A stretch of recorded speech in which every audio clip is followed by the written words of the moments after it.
Let me tell you exactly what Sean Marks and them said and are saying right now as they're looking out the window, smoking Cuban cigars with Carmelo Anthony. They're saying it's like we just single-handedly annihilated, every rap team in the building. I'm Sean Marks, Sean Lewinsky, Sean the Ninja, Sean the Harajuku Barbie. I don't know why you teams bother. We win, you lose. I'm a bad GM. I'm a bad GM. I'm a bad GM. I'm a bad GM. I'm a bad GM. I'm a bad GM. I'm a bad GM. I'm a bad GM. That's what they said. That's what they're saying right now. Because after holding the world hostage, it would appear that Kyrie Irving is planning to resign. We won't know until Tuesday night-ish officially, but it's basically set in stone. Kyrie Irving is going to re-sign with the team, and not because he's on some sign and trade shenanigans, but because he wants to stay with us, allegedly. Now, the reason for that, which a lot of people are speaking on, is the fact that no team in the NBA outside of the Lakers were willing to take him, so he weighed his options, saw that he had to come back to us, and decided to come back to us, even though it was a stalemate because Kyrie wanted his full max. We did not give him that. He simply opted into the final year of his contract because the Nets said, we're not going to give you that if you don't prove you're actually going to be here for it. So Kyrie's going to go out there and he's basically going to have the greatest season in NBA history that might even end up in us winning a championship because a motivated Kyrie is literal scary hours for the rest of the league. So good luck to everyone else. Now Kyrie's pissed. So this should be an interesting season. Now, while a lot of people are probably going to focus their headlines and their videos on pure Kyrie slander, which normally I'm not above, but today I want to take a different type of approach because I've been having mild panic attacks wondering, what are we going to do? The answer to what are we going to do is sit patiently and just watch the fireworks. Because now, and again, we're going to ignore the contract stuff. We're going to ignore the fact that Kyrie held us hostage. We're going to ignore the fact that the Nets magically hated him, even though they loved him, but now they hate him in such a weird, opportune time. We're going to ignore all of that and strictly focus on the team. Now, going into next year, and it came from Kyrie's mouth, allegedly, even though Sean was the one reporting it, so I don't know how he knew what Kyrie said, but he quoted the signature as 11. It's not Trae Young, so I'm assuming that is Kyrie, but that's not either there. Basically dotted the line saying, I'll see you in the fall. So if we're going by what the immortal Lil Wayne said when he was coming back from Rikers Island, or Rikers Island, I'll be gone till November, but screw it, I ain't tripping. I know Drizzy gonna kill him, so, gone till November. See you in the fall, October's. There's a lot of deep-rooted puns. I don't know if you follow me there, but basically what we can expect from Kyrie is when he said, I'll see you in the fall, that means that he is coming back to the Brooklyn Nets and keeping his alleged promise that he will not leave number 7. So the 7-11 connection is continued. And if you don't speak Nets world, that means he will not leave Kevin Durant, allegedly, even though he tried, but he didn't successfully do it. It's giving Carmelo Anthony 2015 free agency, honestly. Was it 15 or 16? I can't remember anymore, but that's not here or there. What I want to focus on is what that leaves for us as a team. That leaves us with the starting lineup of Kyrie Irving, Seth Curry, Kevin Durant, Ben Simmons, insert center.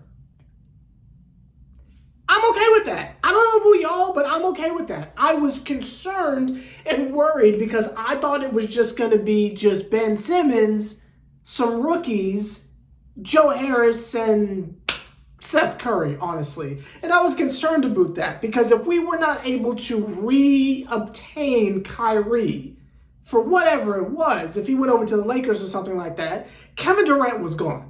He can say all the things of, he's going to just sit back and watch, and he has no intentions of leaving this, or blah, blah, blah. If Kyrie were to have left, Kevin Durant's leaving too.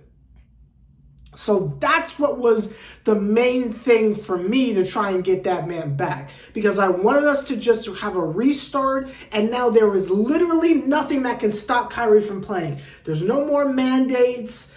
I mean, there might be some more terrible things going on in the world, but hopefully they wait until after next season to do it, so Kyrie will not feel the need to protest.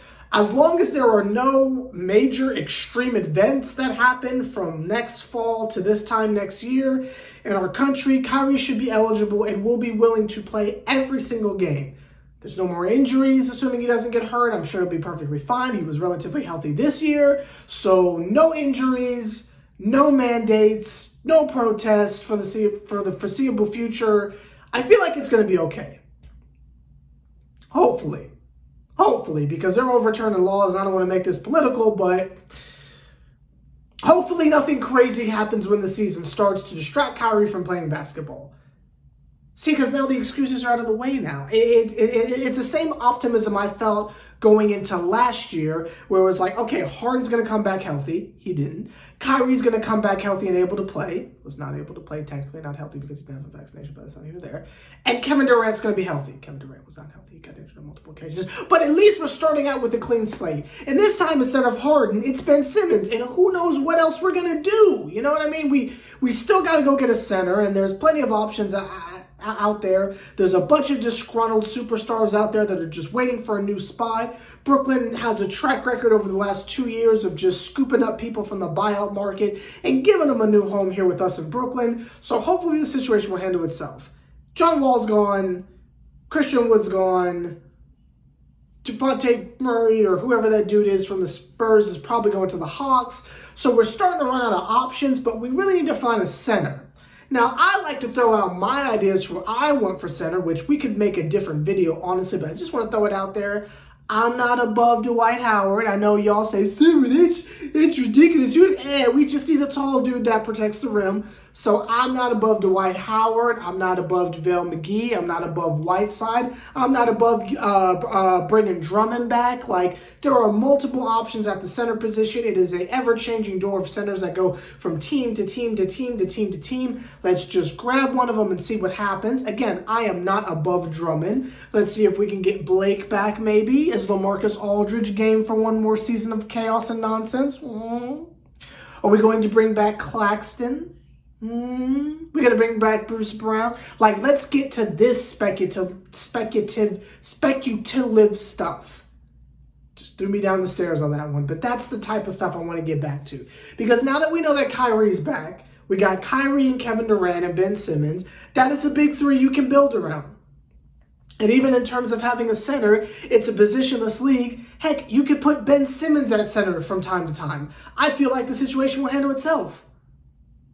I am feeling very optimistic. I was only concerned because if one of them left, the other one was going too. So now that we know that they're both staying and we still got Ben Simmons and everyone's healthy and ready to go, I like our chances. Because if you rewind back, we were all aggressively concerned, but mildly optimistic going into the Celtics series, because what was told to us was Ben Simmons was coming back. If Ben Simmons was out there, we don't get swept. Do we win? I have no idea, but at least we don't get swept. I like our chances with Ben out there, because I know whenever I play 2K against the Sixers, because I play on a previously saved data thing in a world where we still have Harden, but that's just because I can't sleep at night, but that's not even there, where Ben Simmons is still with Philly. So anytime I play Philly with the Harden Nets, or if I go to my little fantasy roster and we've got D'Angelo Russell and Karras and all of them, whenever I play the Sixers, I can't get in the paint because I'm getting swatted by Ben Simmons.